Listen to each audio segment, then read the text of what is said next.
মানে আমার জীবদ্দশায় আজকে 20 বছর আমার কীর্তন জগৎ হয়ে গেল। এই 20 বছরের কীর্তন জগতে এত কম শ্রোতায় কীর্তন আমি প্রথম গাইতে উঠলাম। একদম হাতে গোনা কয়েকটি মাত্র শ্রোতা। তো মানুষের রুচি বোধ যে একদম ধীরে ধীরে নিম্নগামী হয়ে যাচ্ছে, এই শ্রোতার উপস্থিতি দেখে আমরা তার প্রকৃষ্ট উদাহরণ, একদম দ্য পারফেক্ট এক্সাম্পল আমরা এখানেই পেয়ে যাই যে মানুষের রুচি কত নিম্ন। হ্যাঁ, মানুষ 25শে ডিসেম্বর যীশু খ্রিস্টের জন্মদিন, যে যার সঙ্গে বাঙালির কোনো সম্পর্কই নাই, হ্যাঁ, 25শে ডিসেম্বরে লক্ষ লক্ষ মানুষ কলকাতায় ভিড় করে।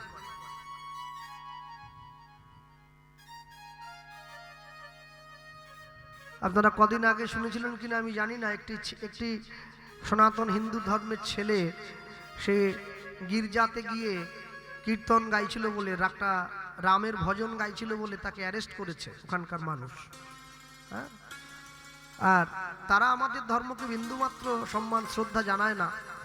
আর আমরা হুজুগে বাঙালি কত আবেগে নিজেদের কালচার, নিজেদের সংস্কারকে জলাঞ্জলি দিয়ে আমরা কত অতি অল্প সুখে আমরা অপরের ধর্মকে কত আনন্দে গ্রহণ করে নিয়ে চলেছি। আর গতকাল যে 1 জানুয়ারি চলে গেল, আজকে জানুয়ারি মাসের 2 তারিখ। 1 জানুয়ারির সঙ্গেও বাঙালির কোনো সম্পর্ক নেই, তবু একটা আনন্দে মেতে উঠেছে সবাই। তো যাই হোক, মানে বাংলা মায়ের আসল ছেলেরা সব নকলে মত্ত। এটা বড় দুর্ভাগ্যের সঙ্গে কথাটা আমাকে জানাতে হলো, কারণ কলকাতায় তো আজকে গাইছি না, দীর্ঘদিন থেকে গাইছি। তো কলকাতার পরিস্থিতি আমি এরকম কোনোদিন দেখি নাই এবং আশাও করি নাই যে আমাকে এরকম দেখতে হবে। তো যাই হোক, তাই বলতে গিয়ে বলবো, যারা আজকে এসেছেন ভগবানের কথা শোনার জন্য, আপনারা সকলে প্রাণ ভরে আস্বাদন করবেন, আর যতটুকু তিনি আমাকে দিয়ে বলাবেন ততটুকুই বলবার চেষ্টা করব। সব থেকে আশ্চর্য কি জানেন, যদি গৌরাঙ্গ নহিত কি মেনে হইত কেমনে ধরিতাম দে। দে শব্দের অর্থ হচ্ছে দেহ। এই যে ছোট্ট মন্দিরটা রাস্তার উপরে আছে, এখানে মা কালীর একটা সুন্দর প্রতিমা রাখা আছে, তারপরে তার পাশে একটা বড় ঠাকুরের প্রতিমা, একটা সুন্দর একটা মূর্তি রাখা আছে, এবং তার পাশে জগন্নাথ বলরাম সুভদ্রা জিউর বিগ্রহ রাখা আছে। এই জায়গাটা বলতে গেলে আবার অনেকটা সময় চলে যায়, কারণ মা কালীর বিগ্রহ হয় না, শনি ঠাকুরের বিগ্রহ হয় না, বিগ্রহ শুধুমাত্র ভগবানের হয়। আর যত হয় সব মূর্তি, প্রতিমা, বিগ্রহ নয়, বিগ্রহ শুধুমাত্র ভগবানের। হ্যাঁ, তো তার সম্মুখে জগন্নাথ বলদেব সুভদ্রা জিউ বসে আছে। আর ঠিক এই দেওয়ালের এই দিক থেকে ছোট ছোট গোপাল দেব আছে। তো এই কমিটির একজন মা বললেন যে অনেকের বাড়িতে গোপাল আছে, তারা এই অনুষ্ঠানের জন্য আমাদের মন্দিরে দিয়ে গেছে। একটা আশ্চর্য জিনিস দেখবেন, যত যত দেবদেবীকে আপনারা দেখেন, কেউ হাতে অস্ত্র নিয়ে থাকে, মা কালীর হাতটা এইভাবে নেই, ঠিক এইভাবে আছে, মানে এই বুড়ো আঙুলটা, এই বৃদ্ধাঙ্গুলিটা এই জায়গায় লাগানো আছে, তাই তো? যারা নাচ শেখে না, ক্লাসিক্যাল ড্যান্সার যারা হয়, এটাকে একটা মুদ্রা বলা হয়, এটাকে বলে অভয় মুদ্রা। যারা নাচ শেখে তারা ভালো জানবে। এইভাবে হাত দিয়ে আশীর্বাদ, অভয়, এই বিশ্ব সংসারে তোমার যত ভয় আছে সেই ভয়ের নাশ হোক, এই অভয় বর তোমাকে প্রদান করার জন্য মা এইভাবে হাত দিয়ে রেখেছে। কিন্তু পাশে যে শনিদেব দাঁড়িয়ে আছেন, মন্দিরে যান শুধুমাত্র ঠাকুরের চূড়ো দেখতে, ঠাকুরের জামা দেখতে, এজন্য গেলে হবে না। মন্দিরে একটু ঠাকুরকেও দেখবেন, তার অঙ্গ প্রত্যঙ্গগুলি লক্ষ্য করবেন, তবে তো অনুভব হবে ধর্ম সম্বন্ধে, নাহলে কি করে বুঝবেন? হ্যাঁ, শনিদেবের আঙুলটা কিন্তু এই জায়গায় নেই, শুধু এইভাবে আছে। তিনি অভয় দিচ্ছেন না, তিনি শুধুমাত্র আশীর্বাদের জন্য বসে আছেন। কিন্তু গোপাল দেবের মূর্তি, গোপাল দেবের বিগ্রহ যারা এনেছেন সঙ্গে, যাদের বাড়িতে আছে, দেখবেন গোপাল দেবের এক হাতে নাড়ু আছে, মানে পিতলের নাড়ু ধরে আছে, আর আরেকটা হাত কিন্তু এভাবেও দেননি আর এভাবেও দেননি, এইভাবে বাড়িয়ে আছেন, দেখবেন ভালো করে, তাই তো, এরকম বাড়ানো আছে। আচ্ছা, বাড়ানোটা কিন্তু পুরোটা এরকম ভাবে নেই, অর্ধেক হাতটা মোড়া আছে, কৌনির কাছে একটু ভাঁজ করা আছে, এইভাবে। আচ্ছা, এইরকম আর এই রকমের মধ্যে তফাৎ কি আছে? যে দোকানে, যে কাঁসা পেতলের দোকান থেকে আপনারা বিগ্রহটা কিনেছেন, যদি তাকেও জিজ্ঞাসা করেন তিনিও বলতে পারবেন না। তিনি বলবেন আমাকে বিক্রি করতে বলা হয়েছে, আমি কিনেছি, লাভ পাবো, বিক্রি করে দেবো। কোথাও বা 50 টাকা বেশি, কোথাও 50 টাকা কম।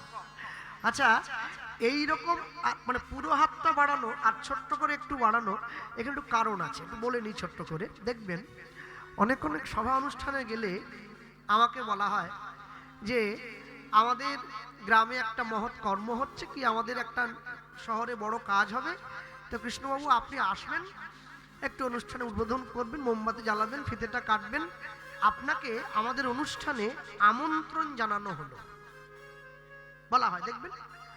কিন্তু যারা বিয়ে বাড়িতে নিমন্ত্রণ যান, গ্রহণ করেন, কার্ড দেওয়া হয়, সেখানে দেখবেন ওই বিয়ে বাড়ির যে কার্ডটা, ওটা পড়ে কিনা আমি জানি, মানুষ মেনু কার্ডটা পড়ে কি কি খাওয়ার আছে, কিন্তু বিয়ের কার্ডটা সকলে পড়ে না। বিয়ের কার্ডটা পড়লে দেখবেন ওখানে আছে, ওখানে আমন্ত্রণ শব্দটা ব্যবহার হয় না, ওখানে নিমন্ত্রণ শব্দটা ব্যবহার হয়, যে পত্র দ্বারা নিমন্ত্রণের ত্রুটি মার্জনীয়। আমন্ত্রণ আর নিমন্ত্রণের তফাৎ কি? এর একটা বড় বৈসাদৃশ্য আছে। আমন্ত্রণ মানে হলো আপনাকে আমি আহ্বান জানিয়েছি, আপনি আসবেন, আপনাকে আমি ছোটখাটো কিছু একটু খেতে দেব, পেট ভরে কিন্তু দিতে পারবো না। একটু চা দিলাম, কি একটু কফি দিলাম, কি একটা প্যাকেট হাতে দিয়ে দিলাম, মানে অল্প আহারের ব্যবস্থা, স্বল্প আহার। এই স্বল্প আহার গ্রহণ করে আপনাকে ফিরে যেতে হবে, এই যে শব্দটা, এই এত বড় শব্দটাকে প্রয়োগ না করে আমন্ত্রণ শব্দটা প্রয়োগ করা হয়েছে। আর নিমন্ত্রণ শব্দের অর্থ হলো আপনার জন্য পুরোপুরি আহারের ব্যবস্থা, আপনি বসবেন, পেট ভরে খাবেন, তারপরে বাড়ি যাবেন। ওই জন্য বিয়ের কার্ডে আমন্ত্রণ নয়, বিয়ের কার্ডে নিমন্ত্রণ। ঠিক গোপাল দেবের বিগ্রহের দিকে তাকিয়ে দেখুন, পুরো হাতটা বাড়ানো আছে, পুরো হাতটা বাড়িয়ে থাকার মানে দেখবেন চৈতন্য মহাপ্রভু কিন্তু অর্ধেক হাত তুলে নেই, পুরো হাতটা তুলে আছেন। কেন এই যে পুরোটা তুলে আছেন? যখন কুরুক্ষেত্রের রাজসভায়, ভরা সভায়, যখন দ্রৌপদীর বস্ত্র কেড়ে নেওয়া হচ্ছিল, পুরো অঙ্গটা বিবস্ত্র হয়ে গেল, বক্ষের সামনে এক টুকরো বসন, বক্ষের মধ্যে হাত চাপা দিয়ে যখন দ্রৌপদী ভগবানকে ডাকলো, ভগবান আসে নাই, আসে নাই। কেন? একটা হাত তখনো পর্যন্ত তার প্রতি সমর্পিত হয় নাই। 16 আনা সমর্পণ না হলে ঈশ্বর পাওয়া যায় না, এটার ইঙ্গিতটা সেটাই।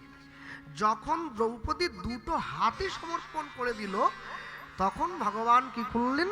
শত সহস্র বসন দিয়ে তার লজ্জা নিবারণ করলেন। পুরো হাতটা এইভাবে বাড়িয়ে থাকা মানে আপনি যদি আমার প্রতি নাও আসক্ত হন, আমি আপনার প্রতি আসক্ত। আপনি আমার কাছে আসতে না চাইলেও আমি জোর করে আপনাকে টেনে আনবো আমার কাছে, পুরো হাতটা সেই ইঙ্গিত করে।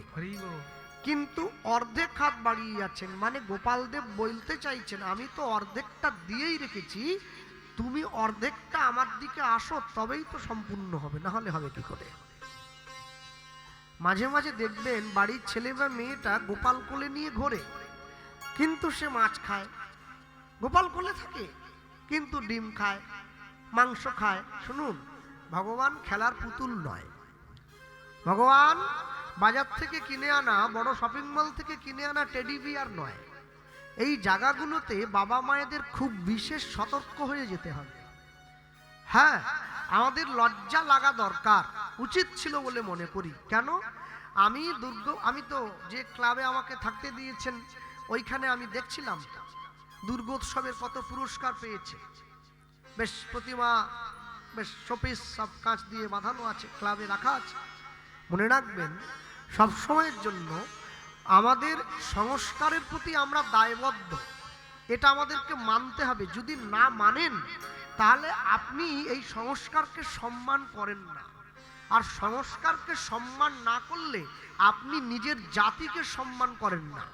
জাতিকে সম্মান না করলে আপনি নিজের পিতৃপুরুষকে সম্মান করেন না। যদি পিতৃপুরুষের প্রতি সম্মান না থাকে তাহলে আপনার বংশের প্রতি আপনার কোনো সম্মান নেই। যদি ফ্যামিলির প্রতি সম্মান না থাকে আপনার নিজেরও প্রতি কোনো সম্মান নেই, আপনি চির অসম্মানিত।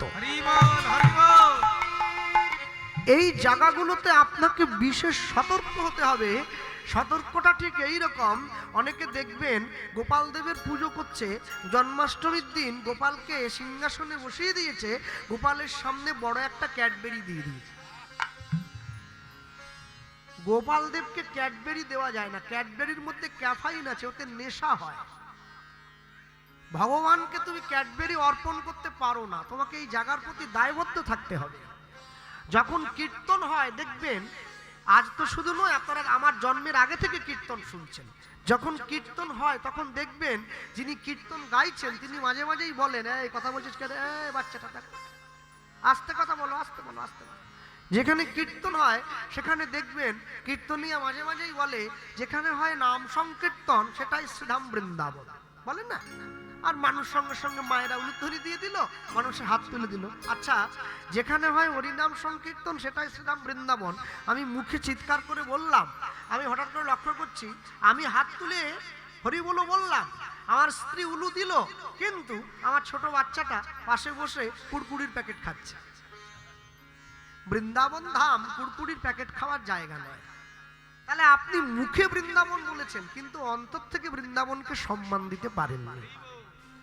এই জায়গাটায় টু মাস্ট বি, খুব সতর্কতা আমাদের অবলম্বন করতে হবে, যাতে করে আমাদের নিজেদের জীবনে চলার পথে কোনো বাধা সৃষ্টি না হয়। কেন অনেক সময় হয় না, বড় বড় অনুষ্ঠান মঞ্চে দেখবেন যিনি ভগবানের সেবা করছেন একজন ঠাকুর মশাই রয়েছেন, আর সেই ঠাকুর মশাইকে সাহায্য করার জন্য একজন মা বসে আছেন মন্দিরে, ভগবানের 4 বার 5 বার সেবা হচ্ছে। একটা ছোট্ট কলসি আছে, মাটির কলসি, পিতলের কলসি, তা ভগবানের সেবার জন্য জল লাগে বারবার, এক জল দিয়ে বারবার দেওয়া যায় না। ঠাকুর মশাই সেই মাকে বলছে, মা একটু যাও, আমাদের যে উল্টোডাঙ্গার যে পাড়ার মোড়ে যে কলটা আছে একটু 1 কলসি জল এনে দাও, ভগবানের সেবার সময় হয়ে গেল। আর ঠিক আমি গিয়ে পৌঁছালাম, কমিটি কি করলো, আমাকে বিসলারি দিয়ে দিল, আর ভগবানকে কলসির জল এনে দিল। তাহলে কোথাও মনে হচ্ছে নাকি ভগবানের মাহাত্ম্যকে ছোট করে দেখা হচ্ছে? আমি আপনাকে এটাই ধরিয়ে দিচ্ছি, আপনি আপনার বাড়ির ছেলে মেয়ের জন্য 2000 টাকার বডি স্প্রে কিনুন না, আমি না বলবো কেন, অবশ্যই কিনবেন। সংসার করেছি আমরা, ছেলে মেয়েকে ভালোবাসি, ওরা আমাদের আত্মজ, আমি কিনবো না? আমার মেয়ের জন্য আমি 2000 টাকার বডি স্প্রে কিনতেই পারি। এটা যেমন ঠিক, যে বাড়ির বাবা মা নিজের বাড়ির ছেলে মেয়ের জন্য 2000 টাকার বডি স্প্রে কেনে, আর যা পরে হোক তারা আর্থিকভাবে দুর্বল নয়, আমি এটা ধরে নিতেই পারি, তাদের যথেষ্ট সংগতি আছে। আচ্ছা, নিজের মেয়ের জন্য 2000 টাকার বডি স্প্রে কেন তুমি কি চিন্তাতে, কোন লজ্জায়, কোন বাহুবলে তুমি ঠাকুরের জন্য 5 টাকার ধূপ প্যাকেট কিনে নিয়ে যাও, যাতে কোনো স্বাদও নেই, কোনো গন্ধও নেই? যে তোমার সংসারকে স্বাদে গন্ধে ভরে দিয়েছে তাকে তুমি গন্ধহীন ধূপ দিচ্ছ, আর যে সন্তান তুমি বুড়ো হয়ে গেলে তোমাকে ঘাট ধরে বাড়ির বাইরে বের করে দেবে, তুমি তার জন্য 2000 টাকার বডি স্প্রে কিনে নিয়ে গেছো। তুমি এই জায়গাটা চিন্তা করো নাই, এখনো সময় আছে। আমি সবাইকে বলবো, হ্যাঁ, সতর্ক হয়ে যেতে হবে, আপনাদের সকলকে সতর্ক হয়ে যান, এখনো সময় আছে। জীবনে সতর্কতা অবলম্বন করা খুব দরকার। তা যদি না পারেন না, আমি ধরিয়ে দিয়ে গেলাম, আমি আসি চাই আর না আসি, একদিন আপনারা বুঝবেন আমি কথাটা খাঁটি বলে গিয়েছিলাম। জীবন কিন্তু আপনাদেরকে খুব দুর্বিষহ যন্ত্রণা উপহার হিসাবে তুলে দেবে। বৈষ্ণব মহাজন লিখছেন, দেখুন কত সুন্দর, মধুর বৃন্দা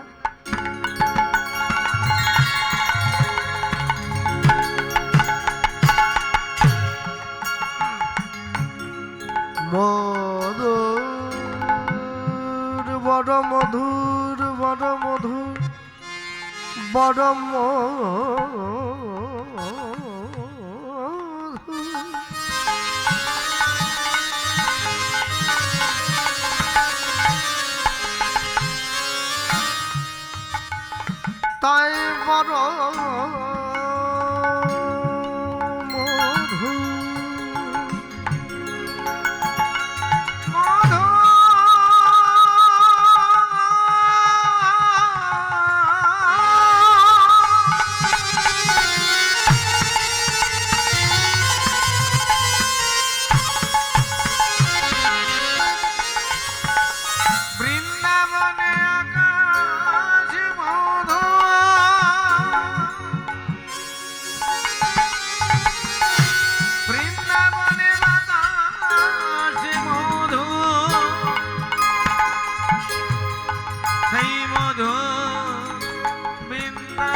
মধুর বৃন্দা বিপিন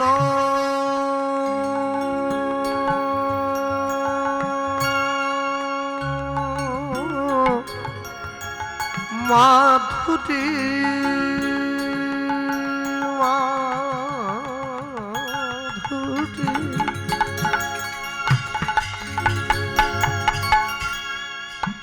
প্রবেশ চাতুরে প্রবেশ চাতুরে প্রবেশ চাতুরে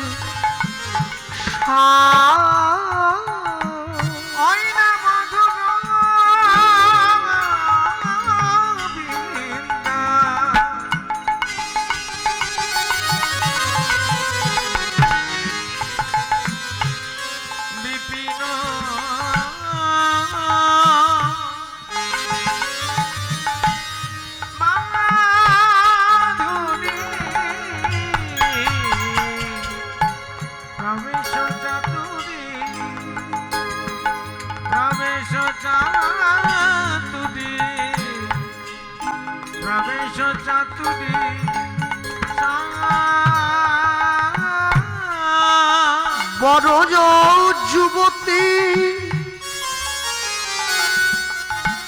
তাহে ভাবের ভাবকতি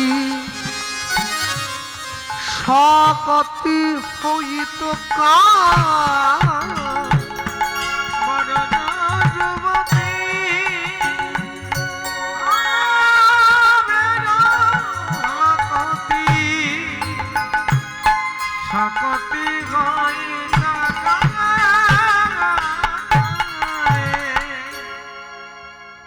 মধুর বৃন্দা বিপিন মাধুরী প্রবেশ চাতুরী সার বরজ যুবতী ভাবের ভকতি সকতি হইত কার। আমি স্কুলে গেলাম, স্কুলের চারদিক দিয়ে ঘুরে আমি যদি মনে করি আমি যোগ্যতা পেয়ে যাব, ডিগ্রি পেয়ে যাব, তাহলে কিন্তু হবে না। আমাকে স্কুলে গিয়ে স্কুলে ভর্তি হতে হবে, ক্লাস করতে হবে, প্রত্যেকটা পরীক্ষায় প্রত্যেক বছর পাস আউট করতে হবে, তবে তো আমি যোগ্যতা অর্জন করতে পারবো। আচ্ছা আশ্চর্য কি দেখুন, যে বইগুলো স্কুলে পড়ানো হয় আমাদেরকে 5, 6, 7, 8, 9, 10 যারা ইংলিশ মিডিয়ামে পড়ে, স্টেপ 1, 1, স্টেপ 2, 2, এটা সব ভাগ আছে। আচ্ছা যে বইগুলো আমাদের স্কুলে পড়ানো হয় সেই বইগুলো তো আমরা বাজারেও কিনতে পাওয়া যায়, সব বই পাওয়া যায়। স্কুলের সিলেবাস মিলিয়ে তো বইগুলো বাজার থেকে কিনে নিয়ে যাই। আচ্ছা কেউ যদি মনে করে আমি আমার বাড়ির ছেলে মেয়েগুলোকে স্কুলে পড়াবো না, বাজার থেকে বই কিনে পড়িয়ে লোককে বলে বেড়াবো আমার ছেলে মেয়ে পাস করেছে, তাহলে কিন্তু হবে না। আপনি নিজের জীবনটাকে একটু হামলিংটা কমিয়ে দাও, নিজের জীবনটা নিজের মতো করে চালিয়ে নিতে পারবেন না।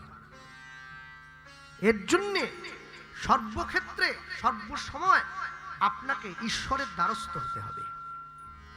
আপনি যাকে খুশি ভালোবাসুন, আমি না বলবো না, কালী, দুর্গা, শীতলা, ষষ্ঠী, মনসা, যাকে ইচ্ছে ভালোবাসুন, কিন্তু আপনার ভালোবাসাটা কোনো না কোনো একজনের চরণে সমর্পণ করতে হবে, যে সমর্পণের ফলে আপনি তাকে নিজের করে পাবেন। হ্যাঁ,